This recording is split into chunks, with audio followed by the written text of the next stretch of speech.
ഇന്നത്തെ പൂക്കളത്തിന് ഒരു പ്രത്യേകത ഉണ്ട് കേട്ടോ. അപ്പോൾ രാവിലെ തന്നെ ഞാൻ ഇതാ പൂവൊന്നും അരിഞ്ഞു വെച്ചിട്ടുണ്ടായിരുന്നില്ല. പക്ഷെ ഇത് രാവിലെ അരിഞ്ഞു വെക്കാൻ തലേ ദിവസം അരിഞ്ഞു വെക്കാണ് കേട്ടോ ഏറ്റവും നല്ലത്. ഞാനിത് എന്തിനടുത്ത് മണത്ത് വയ്ക്കുന്ന എനിക്ക് അറിയില്ല കേട്ടോ. ചെണ്ടുമല്ലിക്ക് എന്ത് മണം, പ്രത്യേകിച്ച് ഒരു മണവുമില്ല. പിന്നെ ഇതിൻ്റെ ഇടയിലൊക്കെ ഓരോ പുഴു ഉണ്ട് കേട്ടോ. ശ്രദ്ധിച്ചില്ല എന്നുണ്ടെങ്കിൽ പണി കിട്ടും. അങ്ങനെ ഞാൻ പൂവൊക്കെ നേരാക്കി വെച്ചു കേട്ടോ. ഇവന്മാർക്കാണെങ്കിൽ പൂവിടാനൊരു ഐഡിയയും ഇല്ല. ഉണ്ടെന്നുണ്ടെങ്കിൽ ഇതൊക്കെ അവരെ കൊണ്ട് ചെയ്യിപ്പിക്കാമായിരുന്നു. ഇത് ഞാൻ ചെയ്യാൻ കൊടുത്തു കഴിഞ്ഞ് എനിക്ക് ഇരട്ടി പണി ഉണ്ടാക്കണത്. അപ്പോൾ അതുകൊണ്ട് ഞാൻ തന്നെയാണ് കേട്ടോ എല്ലാം ചെയ്യണത്. അപ്പോൾ ഇന്നത്തെ പൂക്കളും കുറച്ച് ആർഭാടമാക്കാമെന്നൊക്കെ കരുതി അങ്ങനെ ഇട്ട് വന്നപ്പോൾ അത് വലുതായി പോയതാണ് കേട്ടോ.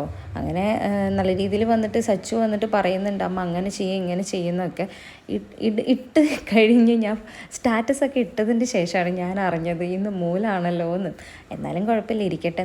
ആർക്കല്ല ഒരു അബദ്ധമൊക്കെ പറ്റാത്തത്. അങ്ങനെ ഒരു അബദ്ധം പറ്റിയതാണ്. പക്ഷേ ഇന്നലെ എനിക്ക് ഓർമ്മ ഉണ്ടായിരുന്നു ഇന്ന് മൂലാണല്ലോ എന്ന്. അങ്ങനെ പൂവൊക്കെ ഇട്ട് അവിടെയൊക്കെ വൃത്തിയാക്കി കുറച്ച് നേരം അവിടെ ഇരുന്നു കേട്ടോ. മഴ ചാറുന്നുണ്ടായിരുന്നു, നല്ല മഴയൊന്നുമല്ല, മഴ അങ്ങനെ ചാറുന്നുണ്ടായിരുന്നു. അത് കഴിഞ്ഞത് ഇവന്മാർ കുളിയൊക്കെ കഴിഞ്ഞ് വന്നപ്പോൾ അവർക്ക് ദോശ ഉണ്ടാക്കി കൊടുത്തു. ഞാൻ സ്മൂത്തിയും കുടിച്ചു. അപ്പോൾ ഇന്നത്തെ വീഡിയോ ഇത്രയുള്ള എല്ലാവർക്കും ടാറ്റാ ബൈ ബൈ.